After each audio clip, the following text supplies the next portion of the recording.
El frío de la piedra romana atraviesa las suelas de cuero hasta llegar al hueso. Es un frío antiguo, húmedo, que se mete en las articulaciones y se queda ahí para siempre. El año es 125 después de Cristo. El sol se pone sobre el imperio más poderoso que el mundo ha conocido, pero en esta villa a las afueras de la ciudad eterna, la guerra no se libra con espadas ni legiones. Se libra en silencio, dentro de un cuerpo que ha empezado a fallar. Bienvenido a Roma. No a la Roma de los generales jóvenes que conquistan la Galia, ni a la de los gladiadores que mueren bajo el sol del Coliseo. Esta es la Roma de las sombras largas y los pasos lentos. La Roma de aquellos que han sobrevivido a todo, a la fiebre, a la guerra, al parto y al capricho de los emperadores locos. Has llegado a la vejez. Y en la antigüedad, llegar a viejo no era solo una suerte. Era una victoria sobre la muerte misma.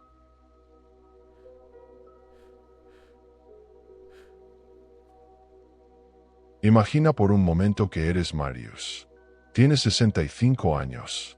Para nosotros, hoy, serías un hombre que acaba de jubilarse, quizás pensando en viajar o descansar. Pero aquí, bajo el reinado del emperador Adriano, eres una anomalía, una rareza estadística. La mayoría de tus amigos murieron antes de cumplir los 10 años. Otros cayeron en las campañas de Germania a los 20. Las mujeres que conociste murieron dando a luz a los 30. Pero tú sigues aquí. Te levantas del lecho antes del amanecer, como has hecho durante 50 años. El cuerpo está rígido. Los médicos griegos lo llaman artritis, pero tú lo llamas el precio de estar vivo. Al poner los pies en el suelo frío, sientes ese dolor familiar en las rodillas. No hay calefacción central, solo un brasero de bronce en la esquina que apenas calienta el aire viciado de la habitación.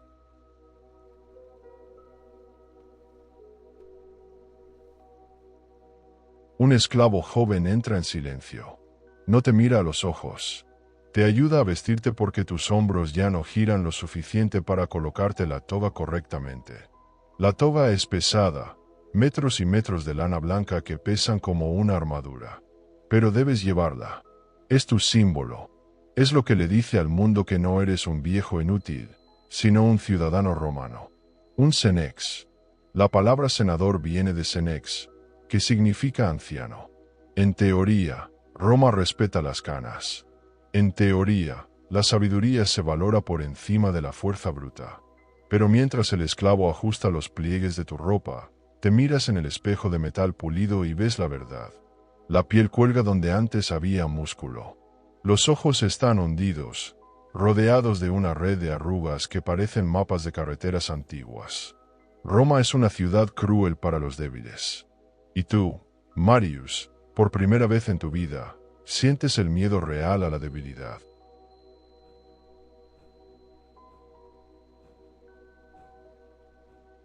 Salud. Esa es la primera preocupación. En el mundo antiguo, no hay hospitales como los conocemos. Si te rompes la cadera al resbalar en el mosaico húmedo del atrio, es muy probable que sea tu sentencia de muerte.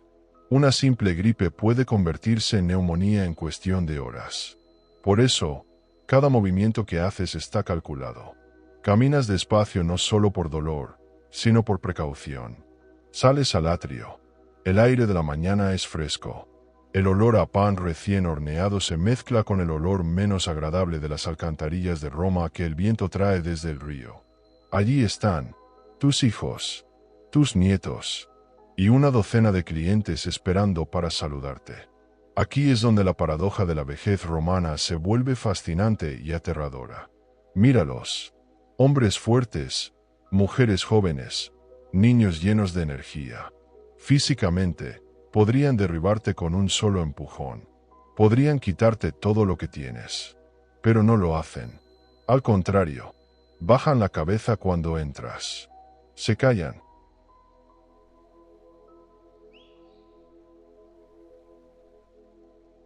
¿Por qué?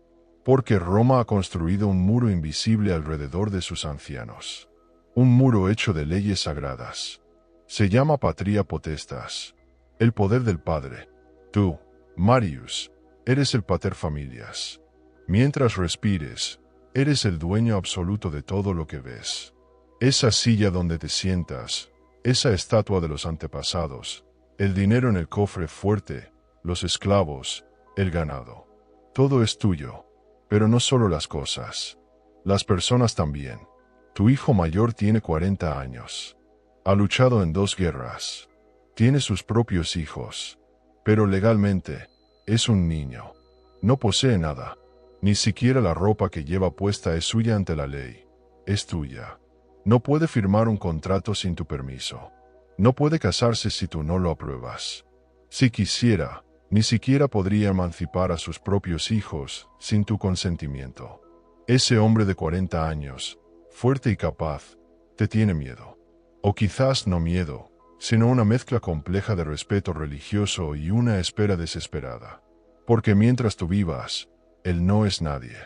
Solo cuando tú mueras, él será libre. Imagina esa tensión. Imagina desayunar cada mañana mirando a los ojos de alguien que te ama, sí, pero que también sabe que su vida real no empezará hasta que la tuya termine.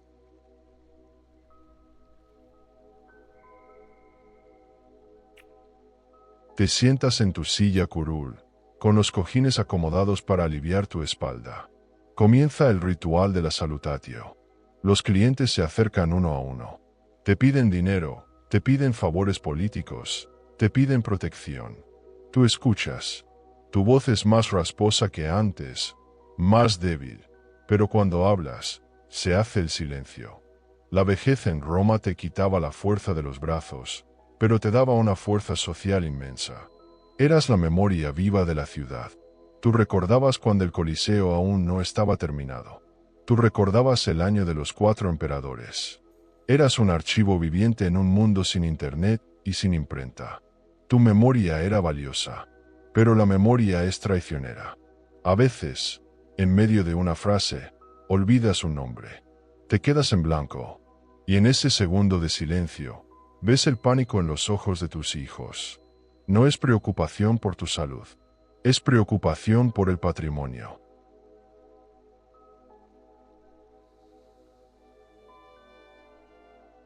Porque si un anciano perdía la razón, si se convertía en lo que la ley llamaba un furiosus, un loco, podía ser incapacitado. Podían quitarte el control. Y para un romano como tú, perder el control era peor que la muerte. Así que disimulas. Haces una pausa larga, como si estuvieras pensando profundamente, y luego continúas hablando, rogando a los dioses que nadie haya notado el desliz. El día avanza.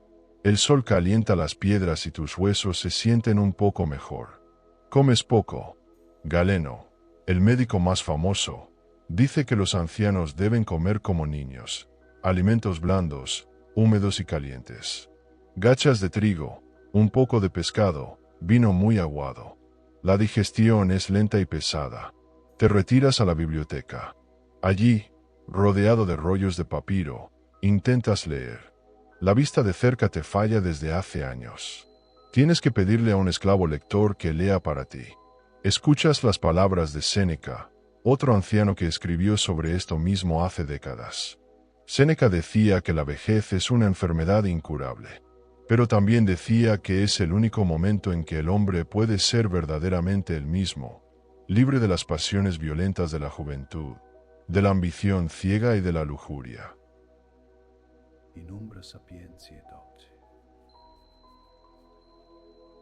Es verdad, te sientes libre, miras por la ventana hacia el jardín, ves las hojas caer de los árboles. El otoño, la estación que los poetas siempre usan para describir tu edad. Te sientes cansado, Marius, un cansancio profundo que el sueño no cura. Pero entonces recuerdas algo. Tienes poder, tienes respeto, tienes una familia que depende de ti. En un mundo brutal donde la vida es barata, tú has logrado lo imposible. Has sobrevivido. Eres un monumento vivo. Sin embargo, mientras el sol comienza a bajar de nuevo, proyectando sombras largas en tu habitación, una duda te asalta. Has sido un buen padre, un buen ciudadano, pero has escuchado historias. Rumores oscuros de lo que hacían los antiguos romanos con los ancianos cuando ya no servían. Historias de puentes y sacrificios al río Tíber. Miras tus manos de nuevo. Esas manos que una vez empuñaron una espada y ahora tiemblan al sostener una pluma. Tienes el poder legal sobre la vida y la muerte de tu familia, sí. Pero, ¿hasta cuándo? ¿Qué pasará el día que ya no puedas levantarte de esa silla? El invierno se acerca, Marius. Y en Roma, el invierno no perdona a nadie.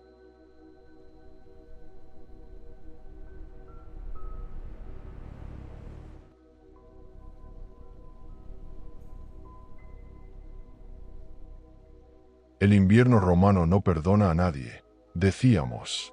Pero Marius no es cualquiera. Es un paterfamilias. Y eso, en la antigua Roma, es lo más cercano a ser un dios en la tierra.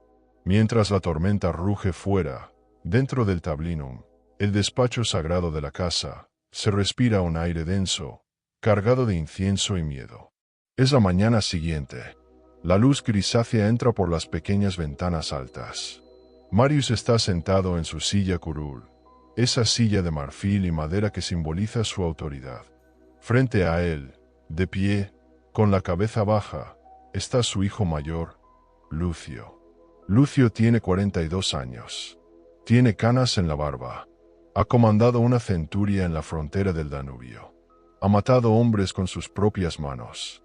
Pero aquí, en esta habitación, tiembla.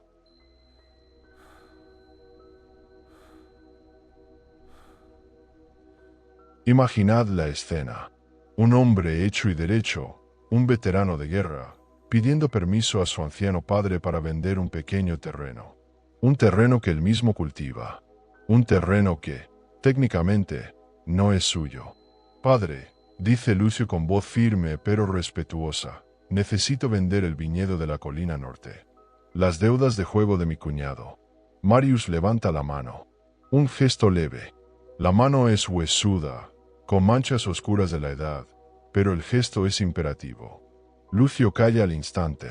Ese silencio es el sonido del poder absoluto.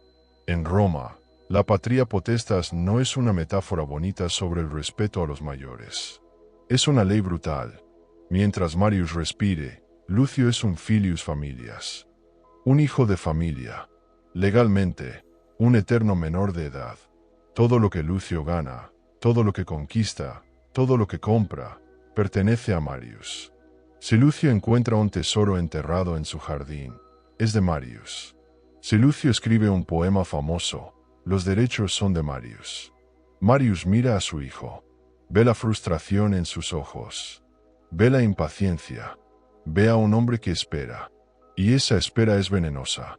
No venderás nada, dice Marius con voz cascada. El viñedo es de la familia. Y la familia soy yo.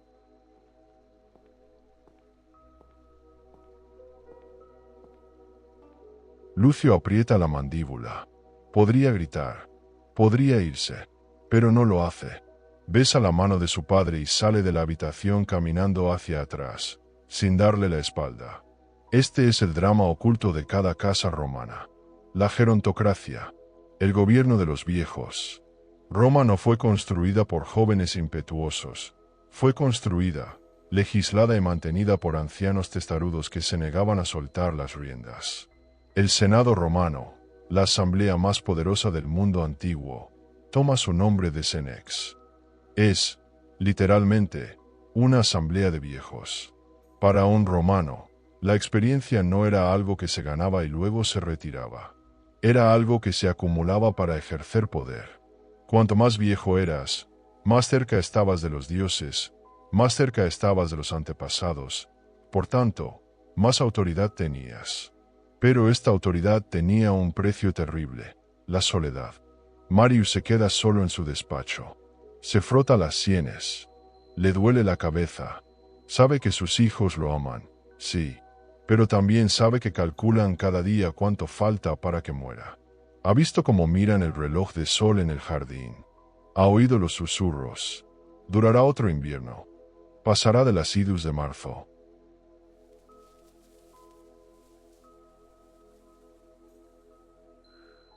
Es una posición extraña. Eres venerado como un monumento, pero vigilado como un prisionero. Y Marius lo sabe. Por eso, cada mañana, se obliga a levantarse. Se obliga a vestirse. Se obliga a recibir a sus clientes. Porque el día que no pueda hacerlo, el día que muestre debilidad, el equilibrio de poder cambiará. Y hay algo más. Algo que Marius guarda en un cofre de bronce bajo su cama, cerrado con 3 llaves. Su testamento. El testamento romano no es un simple documento legal. Es un arma.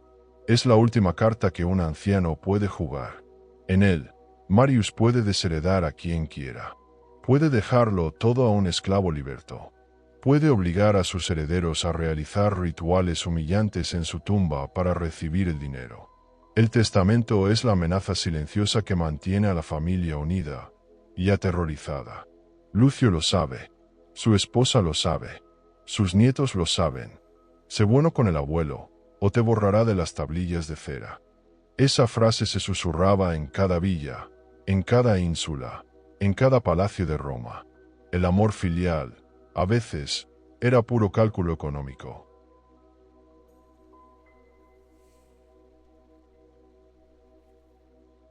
Pero el poder cansa, y Marius está muy cansado.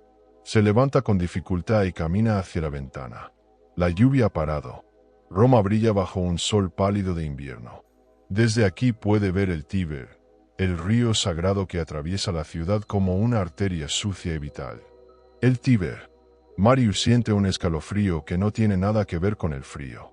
Hay una frase antigua, un proverbio que los romanos repiten a veces con una sonrisa nerviosa, pero que tiene un origen oscuro. Sexagenarios de Ponte. Los de 60 años, al puente. ¿Qué significa eso? ¿Es una broma cruel? ¿O es el eco de una memoria ancestral, de un tiempo antes de la civilización, cuando Roma era solo un grupo de cabañas de barro en una colina pantanosa?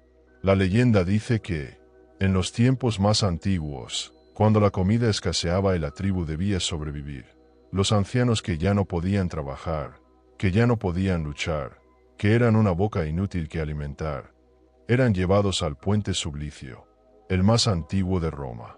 Y allí, tras una ceremonia solemne, eran arrojados a las aguas turbias del Tíber como ofrenda al dios del río.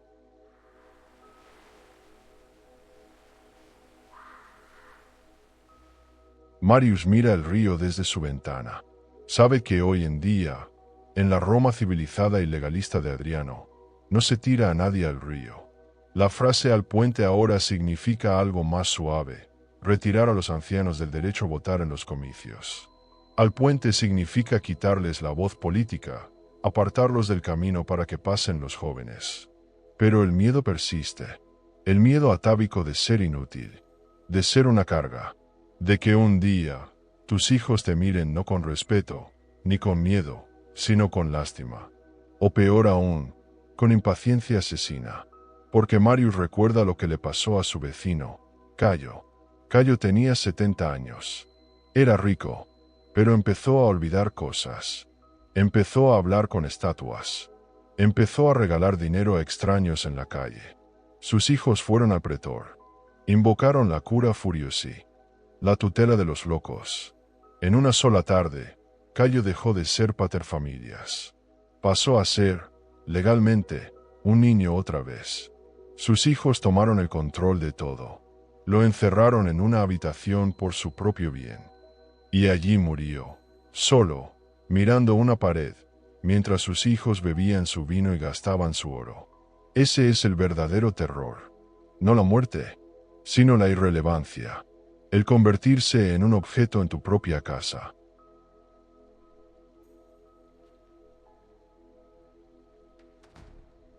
Marius se aleja de la ventana. Su corazón late un poco más rápido. Necesita asegurarse. Necesita demostrar que sigue siendo útil, que su mente sigue afilada como una gladius. Llama a su escriba. Trae las cuentas, ordena. Vamos a revisar los gastos de la finca en campaña. Creo que el administrador nos está robando. El escriba, un griego joven y listo, asiente y corre a buscar los papiros. Marius se sienta. El dolor en la espalda es agudo, pero lo ignora. Se concentra. Suma, resta, Revisa columnas de números romanos. Encuentra un error. Encuentra otro. Su mente, entrenada en décadas de comercio y política, funciona. Es una máquina vieja, chirriante, pero funciona. Sonríe. Todavía no.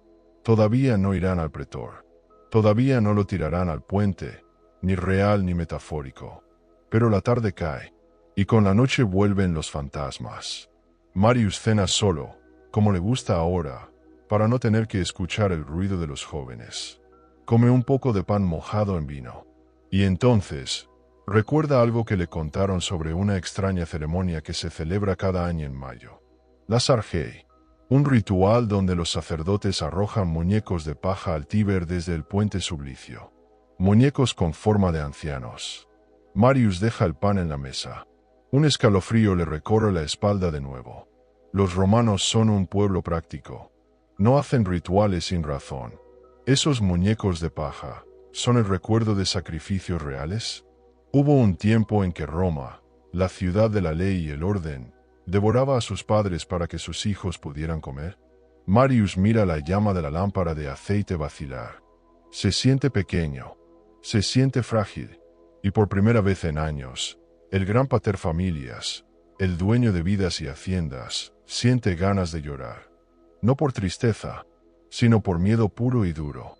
El miedo de un animal viejo que sabe que la manada empieza a mirarlo de otra manera. ¿Era verdad? ¿Realmente los romanos tiraban a sus viejos al río? La respuesta es más compleja y oscura de lo que Marius quiere admitir.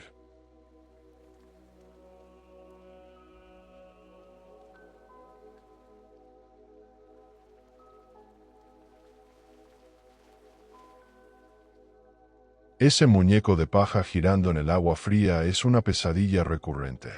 Pero Marius despierta. Está en su triclinium, el comedor de la villa. La realidad vuelve con su peso habitual, el dolor en la cadera, el sabor metálico en la boca y el murmullo de sus esclavos preparándolo todo para la cena. No, Roma no tira a sus ancianos al río. Al menos, no físicamente. El rito de los Argei, esos muñecos lanzados al Tíber cada mayo, es solo eso, un rito, una pantomima, una forma de decir a los dioses, tomad estas efigies en lugar de a nuestros viejos. Es un sacrificio simbólico para purificar la ciudad, para asegurar que la cosecha sea buena, para recordar que la vida se renueva. Pero el símbolo duele. El símbolo dice una verdad incómoda. En la lógica fría de la supervivencia, el viejo sobra. El viejo consume recursos que el joven necesita para crecer y luchar. Y Roma, en su corazón, sigue siendo una loba pragmática. Marius se recuesta en el lecho del comedor. Hoy tiene invitados.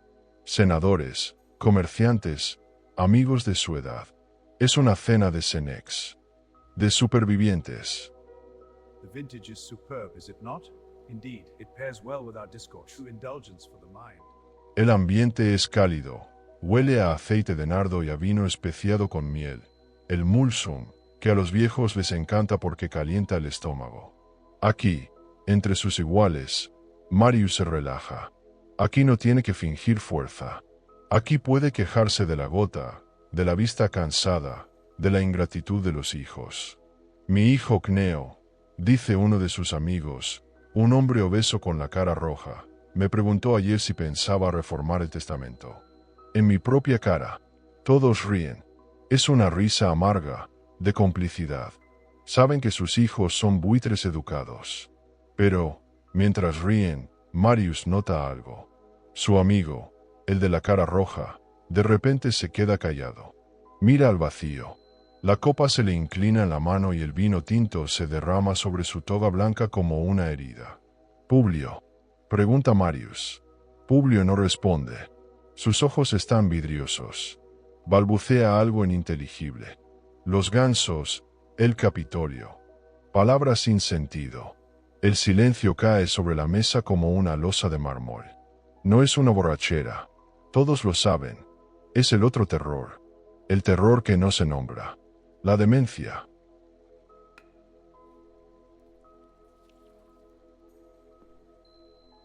En Roma, La locura no es una enfermedad que despierte compasión. Es una maldición. Si un anciano pierde la razón, pierde su humanidad legal. Deja de ser una persona. Se convierte en una cosa peligrosa, en una vergüenza para su familia. Marius mira a su amigo y siente un nudo en el estómago. Sabe lo que pasará. Mañana, los hijos de Publio irán al pretor. Dirán que su padre es un furiosus, que está dilapidando el patrimonio. El pretor asignará a un curador. Probablemente, el propio hijo mayor.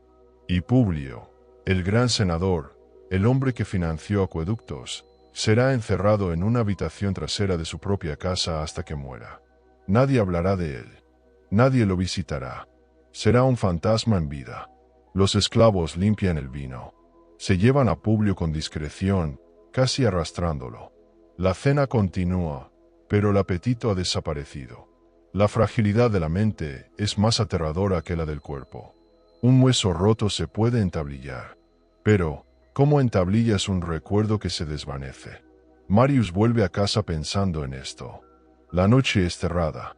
Su litera se mece con el paso de los portadores. Cierra los ojos y recita mentalmente los nombres de sus antepasados, los cónsules de años pasados, las leyes de las 12 tablas. Es su ejercicio diario, su gimnasia mental para asegurarse de que su cerebro sigue ahí. Pero esa noche, en su cama, no puede dormir. La imagen de Publio balbuceando lo persigue. Necesita un ancla, algo sólido. Se levanta, enciende una vela y busca un rollo de papiro en su estantería privada. Es de Senectute, de Cicerón, sobre la vejez. Lo ha leído 1000 veces, pero esta noche necesita leerlo de nuevo como quien bebe un antídoto contra el veneno.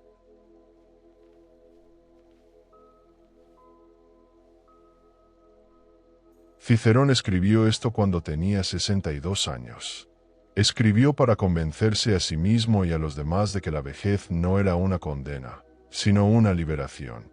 Marius lee en voz baja, saboreando las palabras latinas. No son los años los que hacen la vejez pesada, sino el carácter. Los grandes hechos no se hacen con la fuerza, ni con la velocidad, ni con la agilidad del cuerpo, sino con el consejo, la autoridad y la opinión, cosas de las que la vejez no suele estar privada, sino que incluso aumentan. Marius asiente. Sí, eso es. La mente sobre el cuerpo, el espíritu sobre la carne. Los estoicos lo sabían. Séneca lo sabía. La vejez es el momento de desprenderse de las pasiones inútiles, de dejar de preocuparse por la ambición política, por el sexo, por el dinero. Es el momento de prepararse para el último viaje con dignidad. Pero Cicerón era un hombre rico. Séneca era inmensamente rico. Es fácil ser estoico cuando tienes esclavos que te calientan el baño y te leen los libros. Es fácil filosofar sobre la fugacidad de la vida cuando tu mayor problema es el aburrimiento o la intriga política. Marius deja el rollo. Mira a su alrededor. Su habitación es cómoda. Tiene braseros, mantas de lana fina, almohadas de plumas. Tiene médicos griegos a su servicio. Tiene una familia que, aunque espere su muerte, no se atreve a tocarle un pelo. Pero Roma es grande, y la mayoría de los ancianos de Roma no son senadores, no son Marius, no tienen villas ni papiros de Cicerón.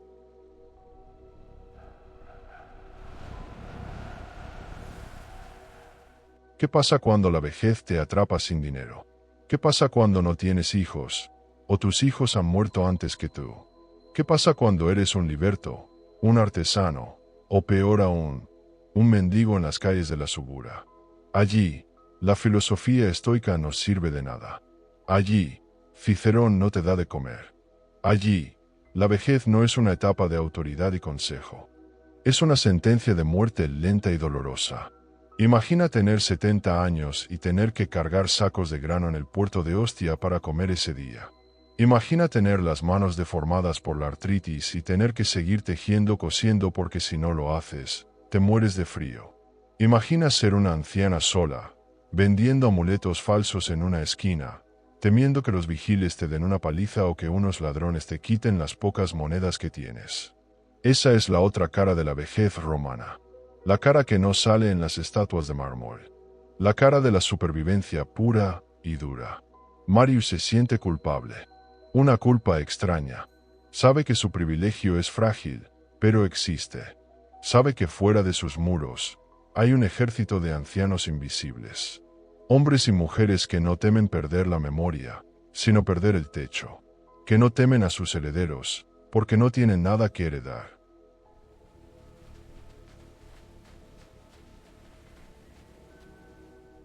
En la oscuridad de su habitación, Marius apaga la vela. El humo dibuja formas en el aire. Formas de fantasmas. Piensa en su nodriza. Una esclava vieja que lo cuidó cuando era niño. ¿Qué fue de ella?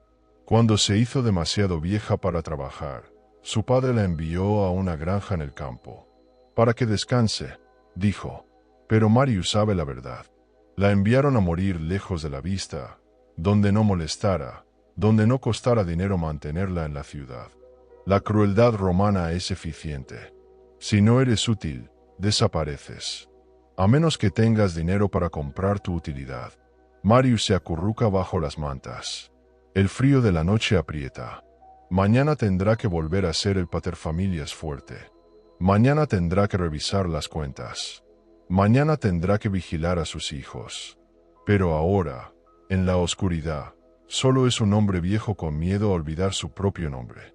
Y mientras el sueño tarda en llegar, una pregunta flota en el aire viciado de la habitación. Hemos visto el poder. Hemos visto la locura. Hemos visto la filosofía de los ricos. Pero, ¿cómo sobreviven los que no tienen nada? ¿Qué pasa con el anciano que no tiene un nombre ilustre, ni tierras, ni esclavos? ¿Qué pasa con el esclavo viejo cuyo cuerpo ya no sirve para trabajar? El amanecer traerá luz sobre la Subura, el barrio más pobre de Roma. Y allí veremos que la vejez puede ser un infierno mucho peor que el olvido.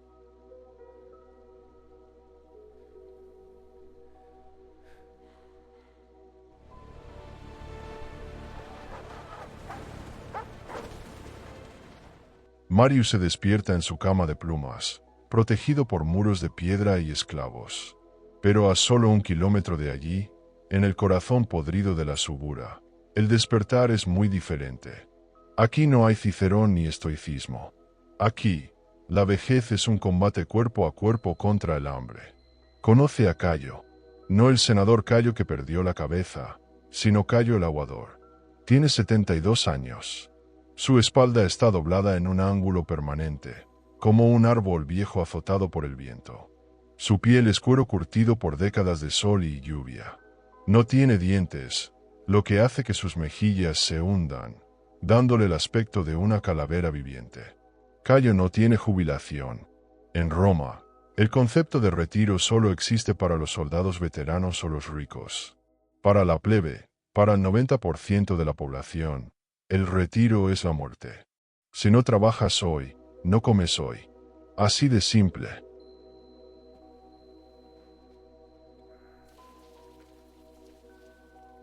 Cayo se levanta de un jergón de paja infestado de chinches. Comparte una habitación minúscula en una ínsula, un bloque de pisos barato, con otras 6 personas. Su familia no son hijos que esperan su herencia. Son extraños que pagan por un rincón del suelo. Si Cayo muere esta noche, tirarán su cuerpo a la calle para que otro ocupe su lugar. Su trabajo es brutal. Cargar agua desde las fuentes públicas hasta los pisos altos de los ricos que no tienen cañerías. Escaleras. Cientos de escalones al día.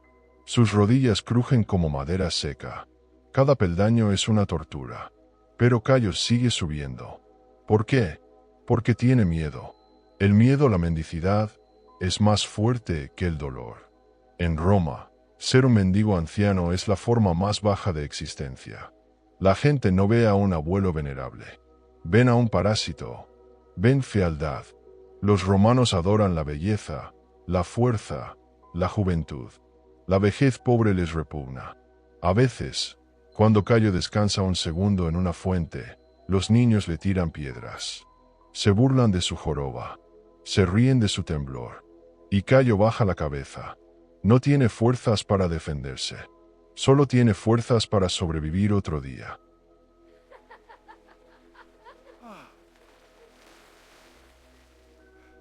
Pero Cayo es un hombre libre. Tiene, al menos, la dignidad de su ciudadanía. Imaginemos ahora un destino peor. Imaginemos ser esclavo y viejo. Los romanos, tan prácticos, tenían una visión terrible sobre los esclavos ancianos. Catón el Viejo, ese modelo de virtud romana, lo escribió claramente en su manual sobre agricultura. Vended a los bueyes viejos, a las ovejas enfermas, a la lana vieja, a los carros viejos, a la chatarra vieja, al esclavo viejo. Para Catón, y para muchos como él, un esclavo anciano era una herramienta rota, una boca inútil. ¿Para qué alimentar a un hombre que ya no puede arar, que ya no puede cargar, que ya no puede servir en la mesa sin derramar el vino? Muchos eran manumitidos, liberados, en la vejez. Suena bonito, ¿verdad? Libertad. Pero era una trampa mortal. Los amos los liberaban para no tener que pagar su comida ni su entierro. Los echaban a la calle con una túnica vieja y una moneda, y les decían, «Eres libre, buena suerte». Esos libertos ancianos morían de frío en los portales de los templos. Morían de hambre bajo los puentes. La libertad era su sentencia de muerte. Sin embargo, no todo era oscuridad. La naturaleza humana, incluso en la dura Roma, tiene grietas por donde entra la luz. Existía la lealtad.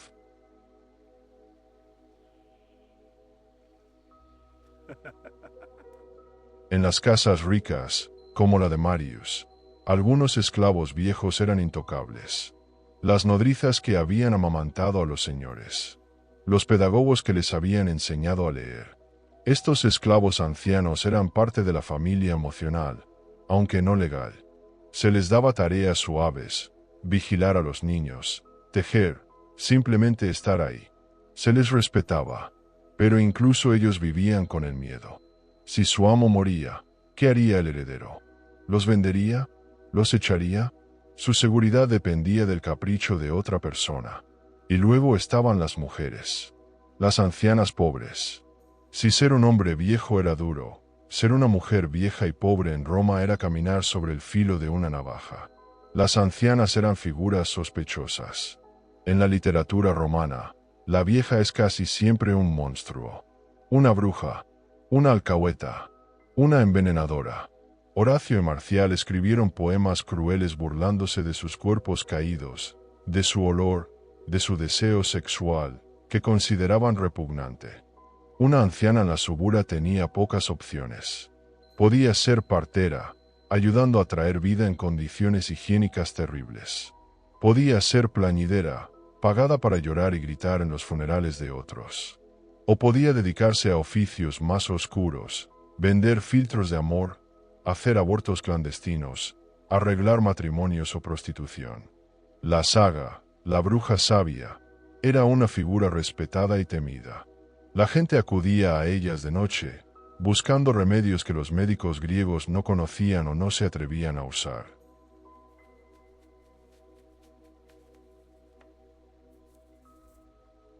Estas mujeres acumulaban un poder diferente. No el poder legal del paterfamilias, sino el poder del secreto. Ellas sabían quién era el verdadero padre del hijo del senador. Ellas sabían que hierba podía hacer que un marido violento durmiera para siempre. Su vejez era su escudo. Nadie sospechaba de una abuela inofensiva recogiendo hierbas en el campo. Pero en sus manos arrugadas, a veces, estaba el destino de familias enteras. Marius, desde su villa, no ve nada de esto. Para él, la pobreza es un concepto abstracto, pero el dolor físico es universal. El dolor iguala al senador y al esclavo. Cayo, el aguador, termina su día. Se sienta en un escalón de piedra. Sus pies están hinchados como melones. Sus manos no se cierran. Le duele todo. No tiene dinero para un médico. No tiene dinero para opio. ¿Qué hace? Saca un trapo sucio envuelto en grasa de ganso rancia. Se lo frota en las rodillas. Es un remedio casero, una superstición. Grasa de ganso para el dolor de huesos. Huele mal. No funciona realmente. pero el masaje le alivia un poco. Marius, en su villa, también siente dolor, pero él tiene acceso a algo más. Tiene acceso a la ciencia de su tiempo, a Galeno, a Hipócrates, a sustancias exóticas traídas de la India y Arabia.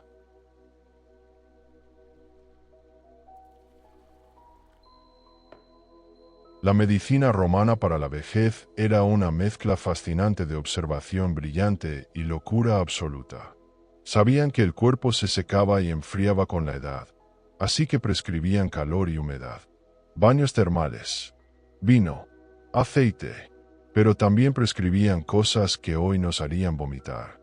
Estiércol de paloma para la calvicie, sangre de gladiador para la epilepsia, y para el dolor crónico, bueno, para el dolor crónico tenían el arma definitiva, la adormidera, el opio. Marius tiene una pequeña caja de plata junto a su cama. Dentro hay una pasta oscura y pegajosa, el Mithridatium, una panacea universal que contiene opio. Esta noche, el dolor es fuerte. Marius toma una pequeña bolita de la pasta, la disuelve en vino, bebe. El efecto es rápido. El dolor se aleja. El miedo a sus hijos se desvanece. El recuerdo de los muñecos en el río se vuelve borroso y lejano. Se siente flotar. Pero Cayo, en la subura, no tiene opio. Cayo tiene que aguantar. Tiene que dormir con el dolor, esperando que mañana sus piernas le respondan una vez más. La brecha entre el rico y el pobre se cierra en la muerte, dicen. Pero en la vejez, la brecha es un abismo lleno de sufrimiento silencioso. Sin embargo, hay algo que Marius y Cayo comparten, algo que ningún dinero puede comprar del todo, pero que es esencial para morir en paz. La pietas, el deber sagrado de los hijos. Marius tiene hijos que lo odian, pero lo cuidan por ley. Cayo tiene compañeros de cuarto que quizás lo echen a la calle si enferma. Pero, ¿existe el amor real? ¿Existe el cuidado desinteresado en este mundo de hierro?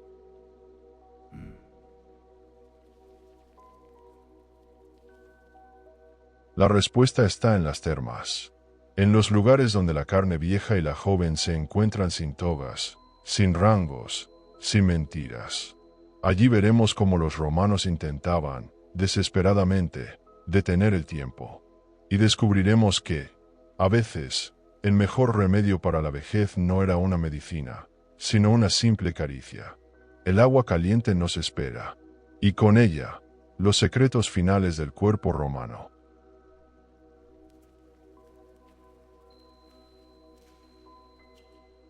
El agua caliente es el único lugar donde Marius y Cayo podrían, teóricamente, encontrarse. Las termas, el gran igualador romano. Aquí, bajo las bóvedas monumentales, desnudos y envueltos en vapor, la toga desaparece, el rango desaparece, solo queda la carne, y la carne vieja es inconfundible. Marius entra en el Caldarium, la sala más caliente. Se mueve con lentitud, apoyado en el brazo de un esclavo joven. El aire es denso, huele a azufre y a aceite de oliva. El calor golpea su piel arrugada y, por un momento, siente un alivio casi religioso. Los médicos romanos, desde Galeno hasta los charlatanes de barrio, coinciden en una cosa: la vejez es fría y seca. El cuerpo pierde su calor vital y su humedad. Se vuelve quebradizo como una rama seca. Por eso, el baño no es solo higiene. Es medicina. Es supervivencia. Marius se sumerge en el agua. Cierra los ojos. El dolor de las articulaciones, ese chirrido constante que lo acompaña día y noche, se silencia bajo el agua. Sus músculos tensos se relajan. Flota. Por unos minutos, vuelve a sentirse ligero. Vuelve a sentirse joven.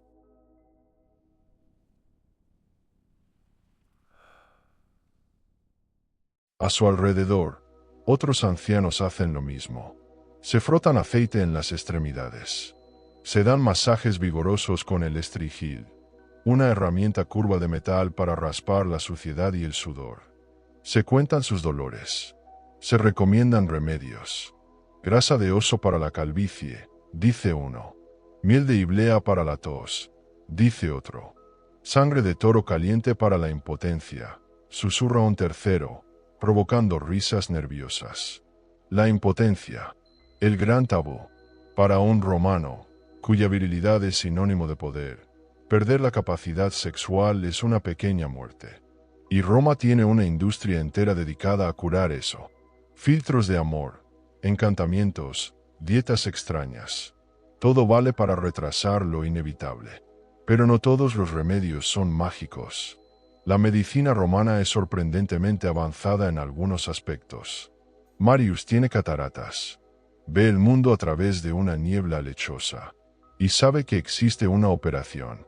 Sí, cirugía ocular en el siglo II. Imagina la escena. Sin anestesia real, solo opio o mandrágora. Un médico con una aguja de bronce afilada. Te pide que mires al frente. Y empuja la aguja en tu ojo para abatir la catarata, empujando el cristalino opaco hacia el fondo del ojo.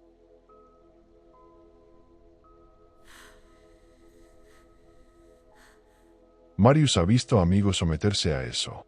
Algunos recuperaron la vista. Otros quedaron ciegos por la infección. Él ha decidido no hacerlo. Prefiere la niebla a la oscuridad total. Prefiere vivir en su mundo borroso, guiado por esclavos y por su memoria.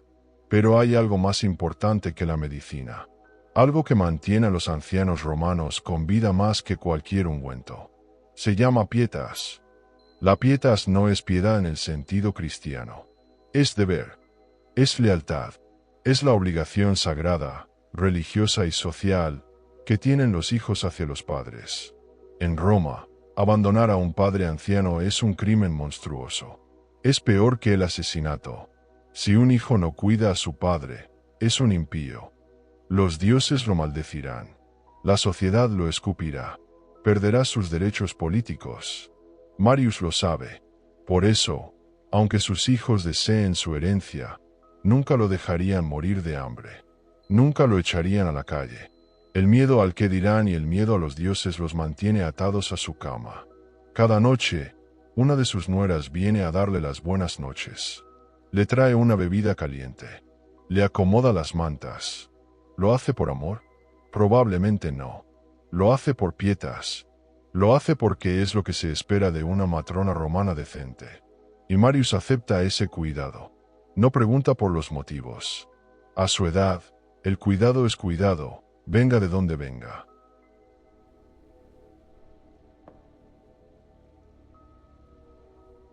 Pero, ¿y Cayo?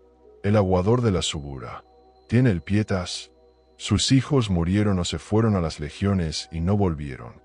No tiene a nadie obligado por ley a cuidarlo. Sin embargo, en los barrios pobres, surge otro tipo de pietas. La de la solidaridad. Cayo tiene un vecino, un zapatero que apenas gana para comer. Pero cuando Cayo cae enfermo con fiebre, el zapatero le sube un poco de caldo. Su mujer le lava la ropa. No hay ley que los obligue. No hay herencia que esperar. Lo hacen porque, en la miseria, hoy por ti y mañana por mí. Esa pietas pobre es, quizás, más pura que la de Marius. Es la humanidad desnuda, sin contratos ni testamentos. A veces, Cayo se sienta al sol en la puerta de su ínsula. Los niños del barrio se acercan. Él les cuenta historias. No historias de política, sino historias de dioses, de monstruos, de cuando vio un elefante en el circo hace 50 años. Los niños escuchan con los ojos abiertos. Por un momento, Cayo no es un viejo inútil.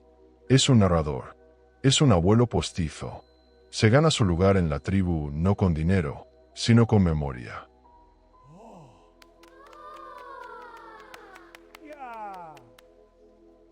Marius, en su villa, también cuenta historias. Pero las suyas se escriben. Está dictando sus memorias a un escriba. Quiere dejar constancia de sus discursos en el Senado, de sus victorias legales. Quiere construir un monumento de palabras que dure más que su cuerpo. La vanidad romana. Non omnis moriar. No moriré del todo.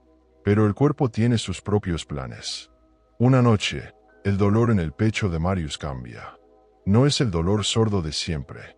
Es un dolor agudo, como una garra de hierro apretando su corazón. Le falta el aire. Su brazo izquierdo se entumece. Intenta llamar al esclavo que duerme en la puerta. Su voz no sale. Solo un graznido. El pánico. El terror absoluto de morir solo en la oscuridad. Marius intenta levantarse. Cae al suelo. El golpe alerta al esclavo. «Dominus», grita el chico. En segundos, la habitación se llena de luz. Sus hijos entran corriendo.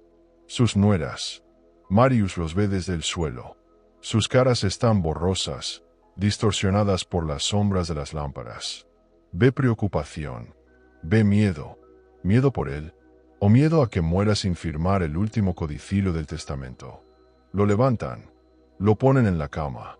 Alguien corre a buscar al médico. Marius siente que se va.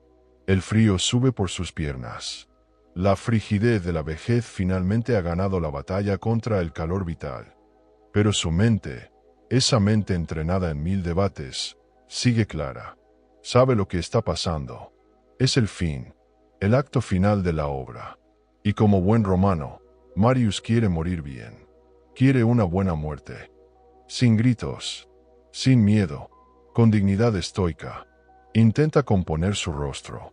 Intenta parecer sereno, como las estatuas de sus antepasados.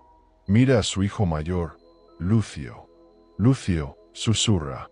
Lucio se acerca. Sus lágrimas parecen reales. Estoy aquí, padre. El testamento, dice Marius con su último aliento de fuerza. En el cofre. Lucio asiente. Lo sé, padre. Marius cierra los ojos. Siente la mano de su hijo en la suya. Es una mano fuerte, caliente. La mano que tomará el relevo. La mano que, mañana, llevará el anillo de sello. La Pietas ha funcionado. No ha muerto solo. Ha muerto rodeado de los suyos, en su cama, dueño de su destino hasta el último segundo. Pero, ¿qué hay de Cayo? Cayo muere esa misma noche. Solo, en su jergón de paja. Nadie se entera hasta la mañana siguiente, cuando el zapatero le lleva el caldo y lo encuentra frío. No hay médico. No hay testamento. No hay últimas palabras solemnes. El zapatero le cierra los ojos.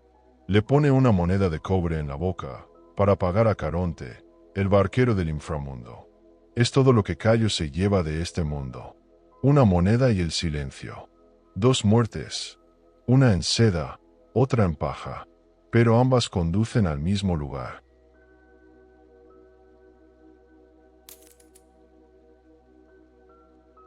Sin embargo, para los romanos, la muerte no es el final. Es solo el principio de una nueva negociación. Una negociación con la memoria. Marius ha muerto. Cayo ha muerto. Pero ahora empieza el verdadero trabajo de los vivos. El funeral. La pompa. La máscara. Porque en Roma, un anciano no desaparece cuando deja de respirar. Se convierte en un manes. Un espíritu. Un dios doméstico. Y si no se le trata con el respeto debido, si no se le da la despedida correcta, puede volver. Puede volver para atormentar a los vivos. Lucio lo sabe. Mira el cuerpo de su padre. Siente alivio, sí. Ahora es rico. Ahora es libre. Pero también siente un peso nuevo en los hombros. El peso de la máscara de cera que tendrá que llevar en el funeral. El peso de convertirse él mismo en el nuevo paterfamilias. El nuevo anciano en espera. La rueda gira. Y mientras el cuerpo de Marius se enfría, Lucio se prepara para el ritual final. El ritual que asegurará que Marius cruce el río Estigia y no se quede vagando por los pasillos de la villa, susurrando reproches en la oscuridad. El velatorio ha comenzado. Y en Roma, incluso los muertos tienen leyes que cumplir.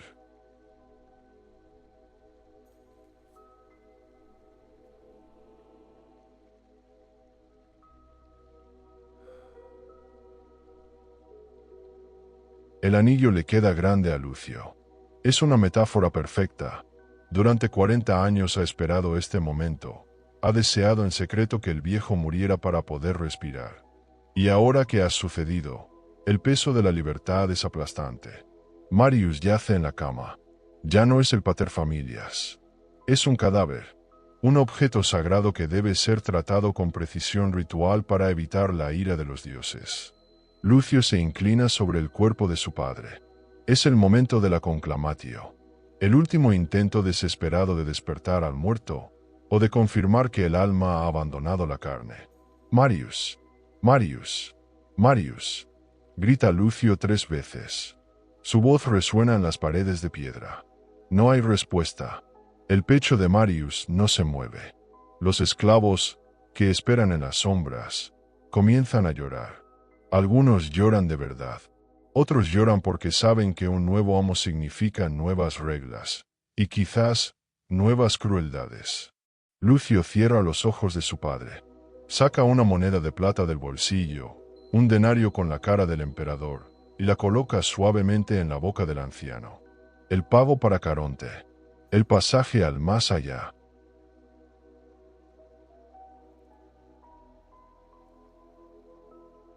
Ahora comienza la transformación. El cuerpo es lavado con agua caliente y ungido con aceites perfumados para disimular el olor de la muerte. Se le viste con su mejor toga, la toga pretesta con el borde púrpura que usaba cuando era magistrado. Se le coloca en el atrio, con los pies apuntando hacia la puerta, como si estuviera listo para salir por última vez. Alrededor del lecho fúnebre se colocan ramas de ciprés y pino. El olor a resina llena la casa, mezclándose con el incienso. Es un olor denso, penetrante, que se quedará impregnado en la ropa y en la memoria de la familia durante semanas. Durante 7 días, el cuerpo de Marius permanece en exhibición. 7 días en los que la casa se convierte en un teatro. Amigos, clientes, rivales políticos, todos vienen a presentar sus respetos. Y todos miran a Lucio. Evalúan al nuevo jefe. ¿Será tan fuerte como su padre? ¿Será tan astuto? Lucio siente esas miradas. Siente el juicio. Y comprende, de golpe, la soledad que sentía Marius. Ahora él es el viejo. Ahora él es el objetivo. The gods grant him peace. He is at rest, a pillar of our house. Pero hay algo más importante que el duelo. El testamento. El documento sellado se abre en presencia de testigos. El notario rompe los sellos de cera con un chasquido seco. Lucio contiene la respiración. Sus hermanos contienen la respiración. Yo, Marius, hijo de Cayo, en pleno uso de mis facultades. La voz del notario es monótona, pero cada palabra es una sentencia. Marius ha sido generoso, pero también cruel. Deja la villa a Lucio, sí, pero deja legados enormes a sus libertos favoritos, obligando a Lucio a pagar sumas que casi arruinarán la hacienda. Deja instrucciones precisas sobre su monumento funerario, mármol de Carrara, estatuas, un banquete anual para el pueblo. Es la última carcajada del anciano. Soy dueño de mi dinero incluso desde la tumba, parece decir. Lucio tendrá que endeudarse para cumplir la voluntad de su padre. Tendrá que honrarlo, quiera o no. Esa es la venganza romana. La memoria. Obligar a los vivos a recordar. Y luego llega el día del funeral. La pompa funebris. Es un espectáculo. Literalmente. Actores contratados se ponen las máscaras de cera de los antepasados de la familia, las imagines maiorum. Caminan delante del féretro, vestidos con las ropas de cónsules y generales de hace siglos. Es como si la historia misma de Roma caminara por las calles para despedir a Marius. Lucio camina detrás, con la toga oscura del luto. La gente mira. La gente aplaude. Ahí va el hijo de Marius. ¡Qué familia tan noble!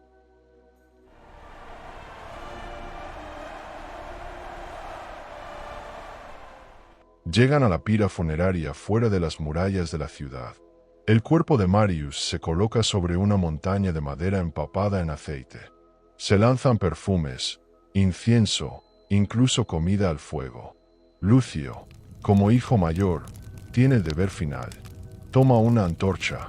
Debe encender la pira, pero debe hacerlo mirando hacia otro lado, con el rostro vuelto, en señal de dolor insoportable, y para no ver el espíritu saliendo del cuerpo. Lucio acerca la antorcha. La madera prende con un rugido. El fuego sube, lamiendo la toga púrpura, la piel pálida, las manos arrugadas que tanto poder tuvieron. El humo negro sube al cielo. El cuerpo se descompone. Se convierte en ceniza y hueso. Lucio mira el humo. Siente calor en la cara. Y por primera vez en 42 años, se siente realmente solo. Ya no hay nadie por encima de él. Nadie a quien pedir permiso. Nadie a quien culpar. Es libre. Y está aterrorizado.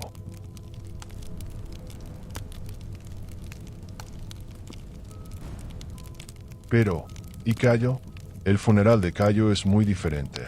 No hay actores. No hay máscaras. No hay testamento. Su cuerpo es sacado de la ínsula por la noche, para no molestar a los vecinos.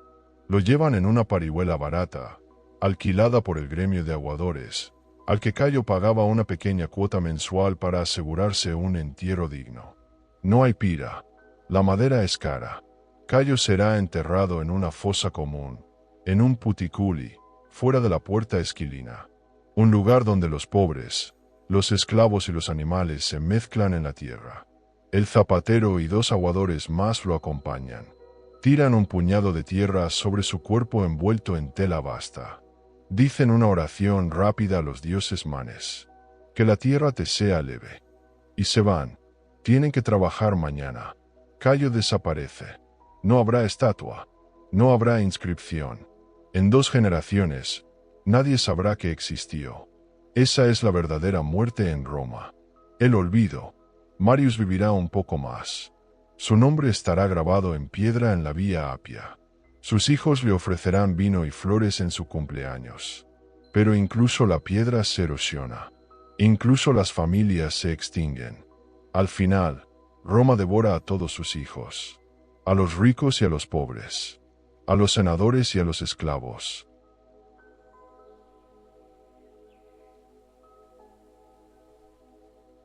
La historia de Marius y Cayo ha terminado, pero su experiencia, el miedo, el dolor, el amor y la soledad, sigue viva en nosotros, porque la vejez no ha cambiado tanto.